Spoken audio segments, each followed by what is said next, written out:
Kenpo karate,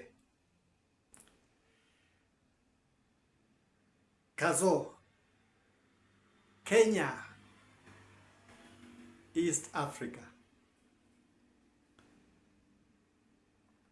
This topic today is about democracy.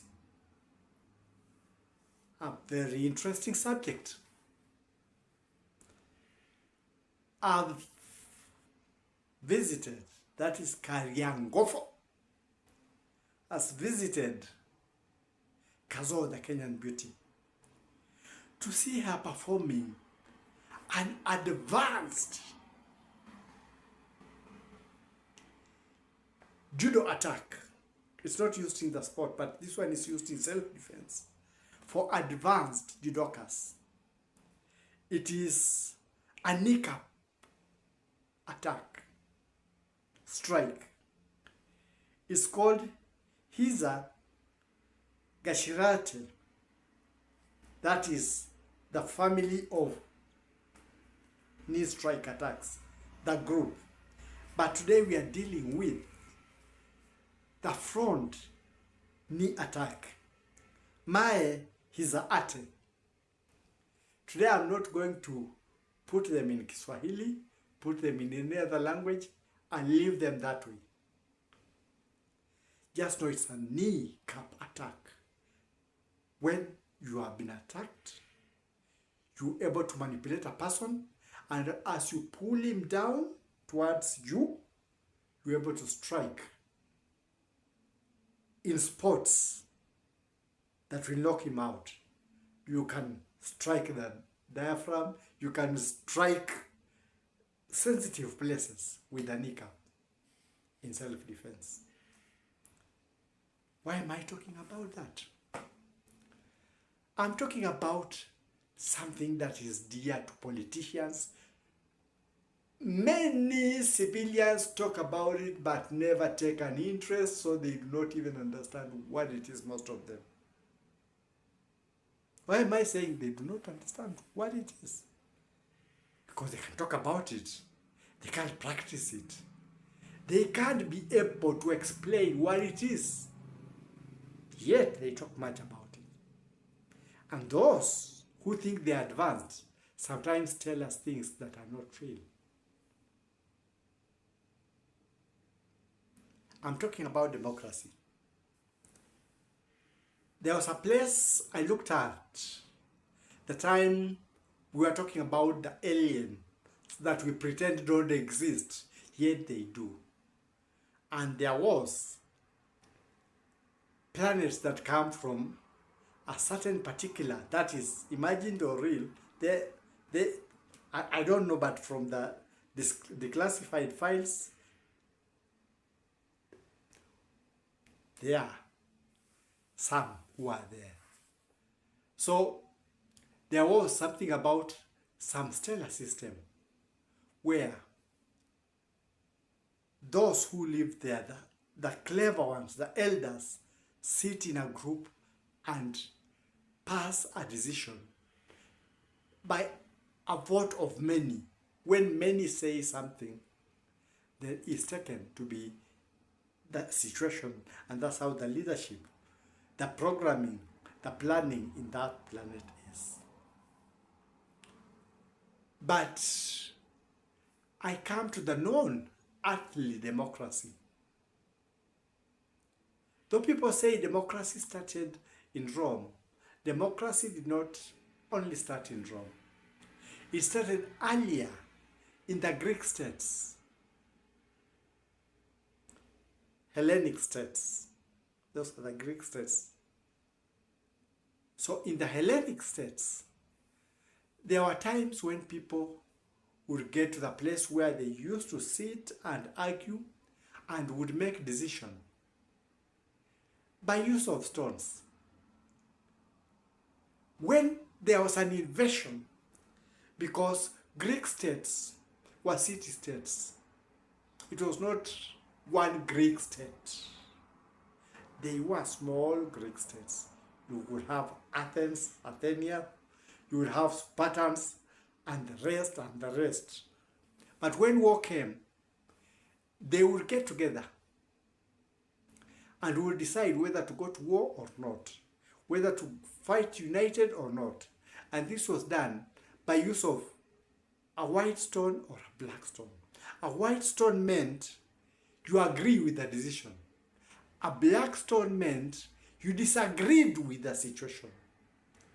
Then each person will go with a stone. You will pick a stone within that area, and you would place your stone in the black area if you don't want, and you would place your stone in the white area if you wanted. If the white exceeded the blacks, then a decision had been made. You'll go to war. If it didn't, then you had to discuss with your enemies, either make peace or see how you can make the situation better without war. But this situation extended to the Roman Empire. I talked about the Roman Empire at the beginning, and they were the people who formed legions, a group of warriors, a number of warriors formed a group that was called a legion. So the first legions, I told you prior to that about the king who discovered the tribe. You can go to the past videos and watch. So I'm not going to dwell there. But there were legions, a group of warriors. And the leader was a legionnaire. But legions were made by people who were poor, the workers and whatever, most of the soldiers. The nobles, those who owned plots, those who owned land, those who owned and a lot of money, were to volunteer. Some of them would volunteer as the ones who would command the army. And their democracy was not the way we conduct democracy. A noble had many votes. One person would vote, maybe 15, 20 votes. But a commoner had one vote.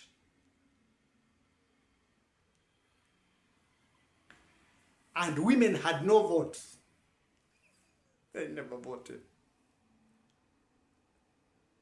So what happened was that these landowners would patronize the community. You would go to their place because they had money and they were supposed to be wisdom, to have a lot of wisdom because they had money. You would go for advice, you would go for problem solving, and they would give you some money. They would help you in ways. They would give you advice with the intention that when they wanted to go for the Senate, you would put your vote for them. So they themselves had many votes, but the common man had a few votes, and they were patronizing for voting. It began that simple. There was a war, and a noble, known in history as a first person to relinquish the powers that people are given during war. Because during war, you have to have absolute authority over the warriors in order to command. Because mostly what happens, sometimes in the army or as a warrior, there may be situations when you can be ordered to go and attack in an area that is dangerous, that you are likely to lose your life.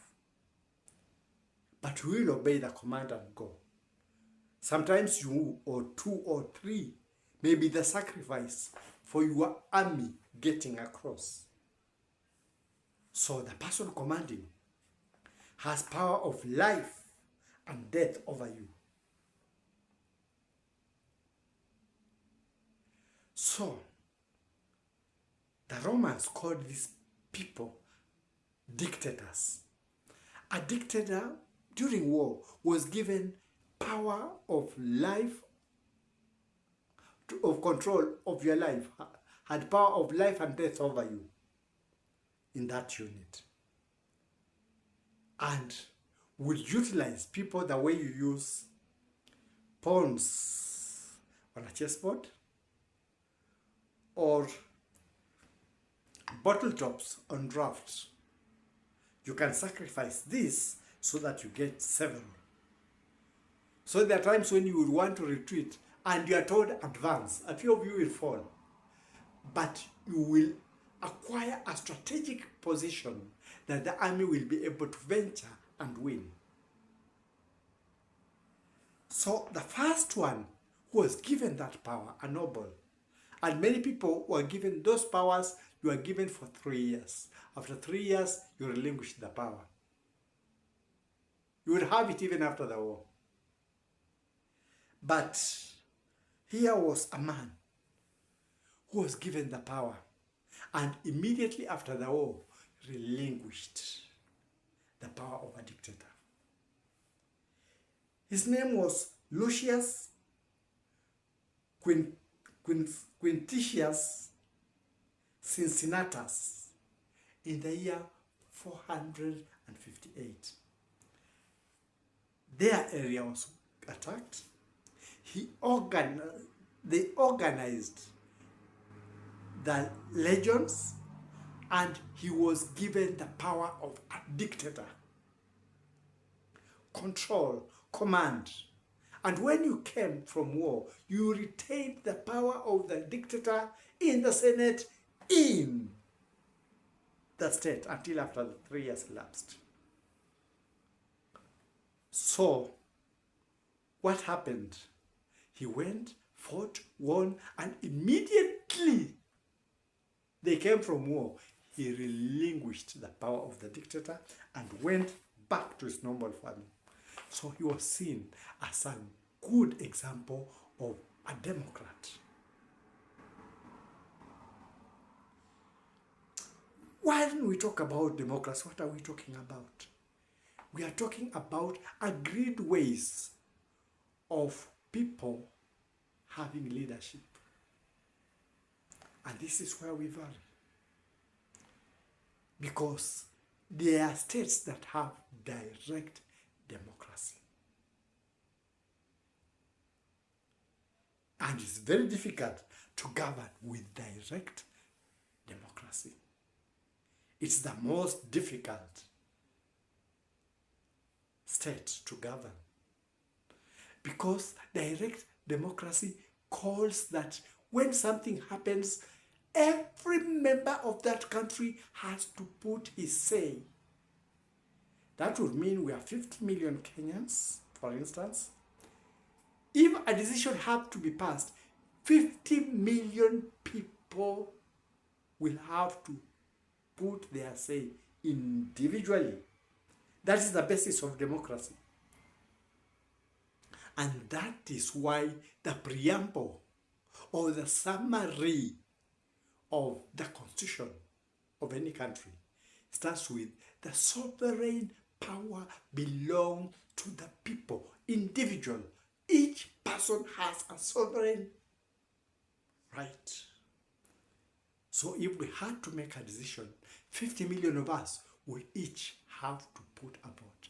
It will be a very expensive process, very slow, and sometimes when you finish, the need for that vote will already have passed.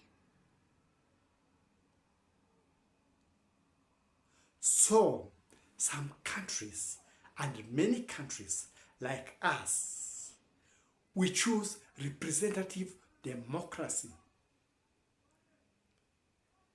And how does representative democracy work?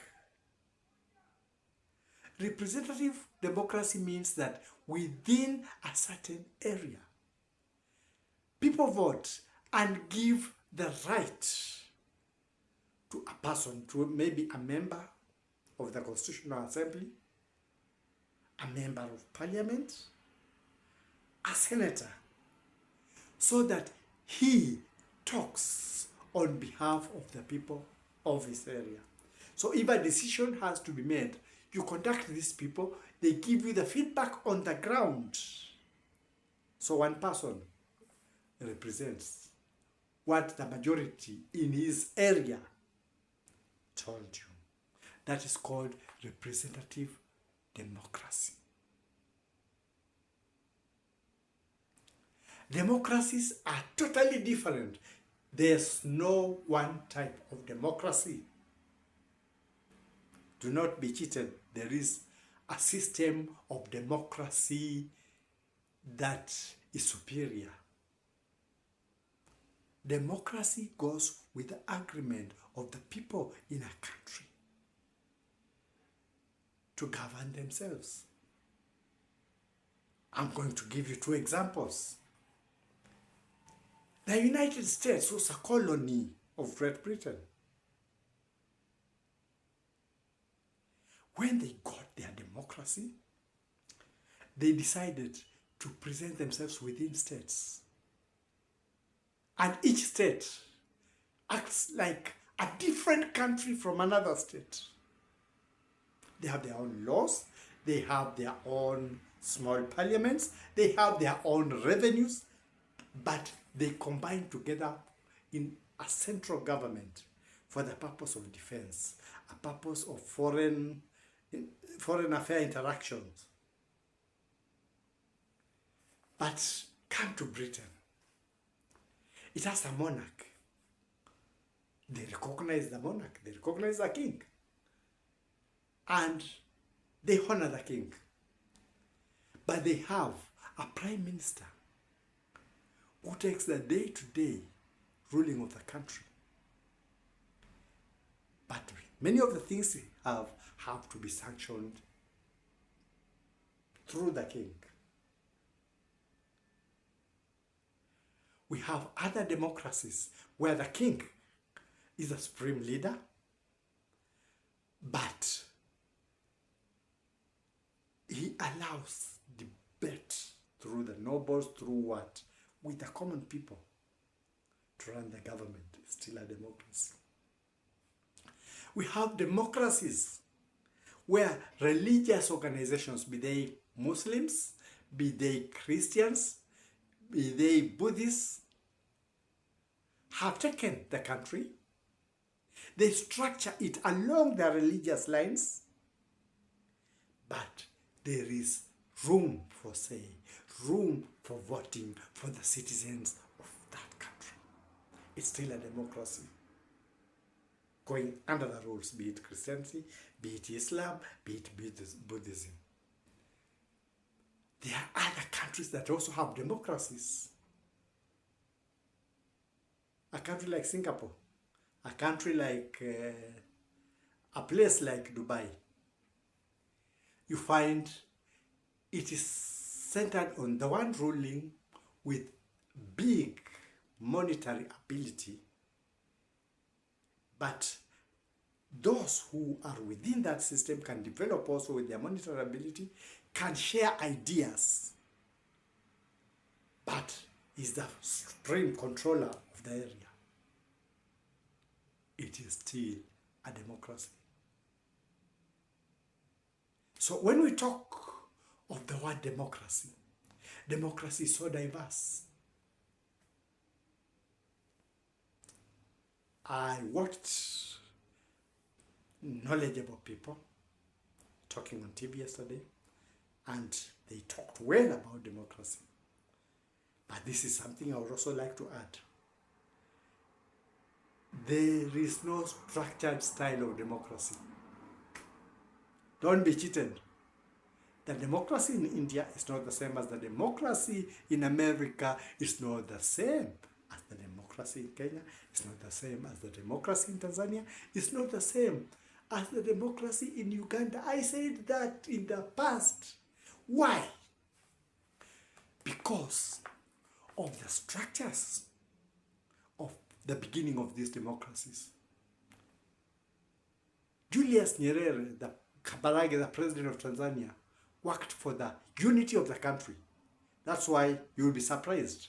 Many Kenyans think that Tanzania has fewer tribes than us. They have more, but they are more united. It's very difficult to know which tribe a Tanzanian belongs to.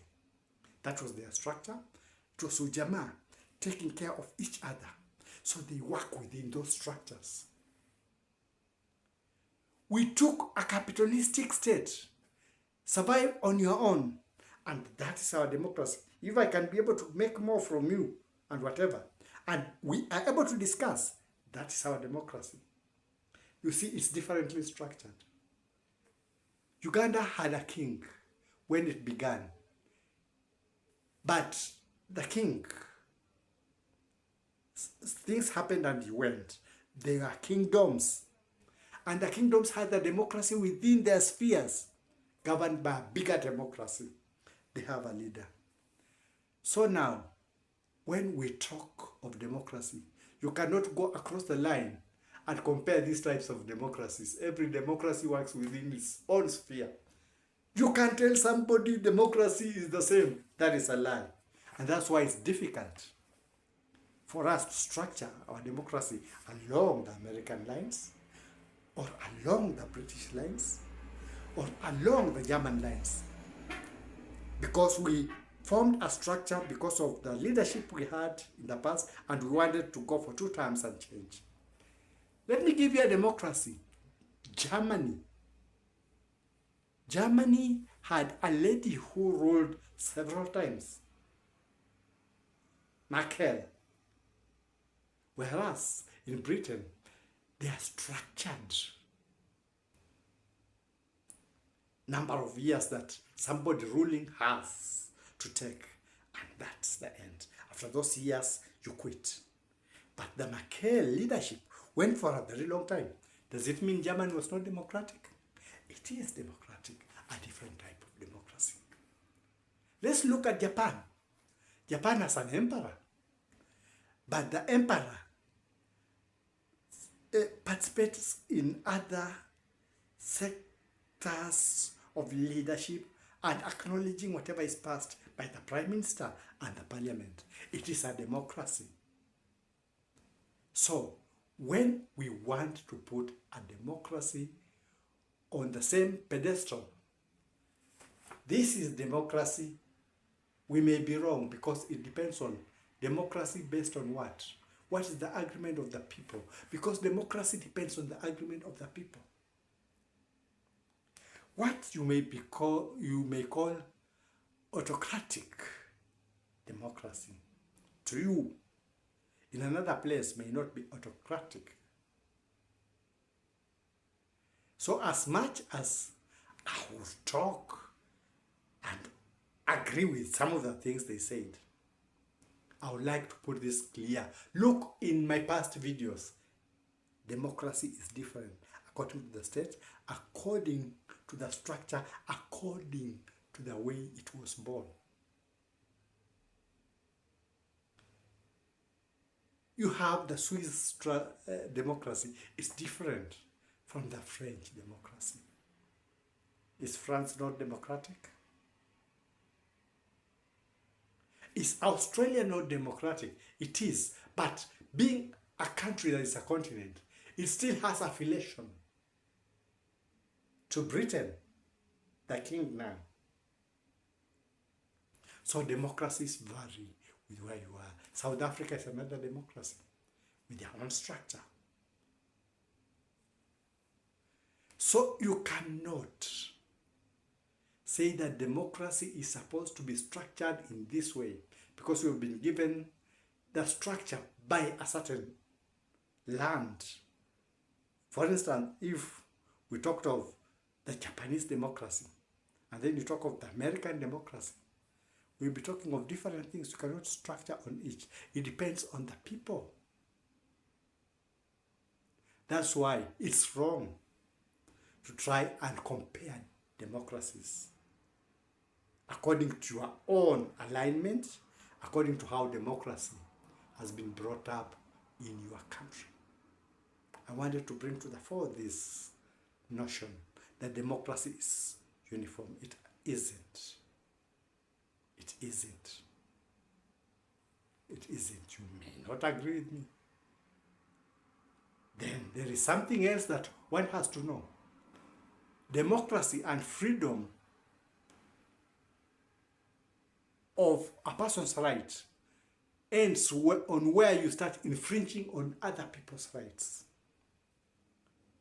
When I was in school, we had a teacher who was telling us, a human being is born free, but you are chained in every place in your life. I have the freedom to walk and jump and move along the way I want. But if I breach the traffic rules, a vehicle will hit me or I'll be arrested. So my freedom goes as far as I am away from the road. I can jump, I can do whatever. But the moment I get to the road, it's limited. Coming by the side of the road, if I jump and bump into you, chances are you will hit back at me or you may sue me for assault. So it ends there. So there is nothing like absolute democracy where you can do whatever you want. There are limitations. That's the things that we have to agree and have to learn and know that the laws are there for that reason. So democracy is not uniform. Democracy varies from place to place. That is my own input. That is the way I view it. That is the way I've gone through it historically, and that's the way I am representing it, and that's the way I presented it. So it's very wrong to compare the Uganda democracy, the Tanzania democracy, and Kenya democracy and say this is how it's supposed to be. It can't work. They are structured on different backgrounds. That is my take.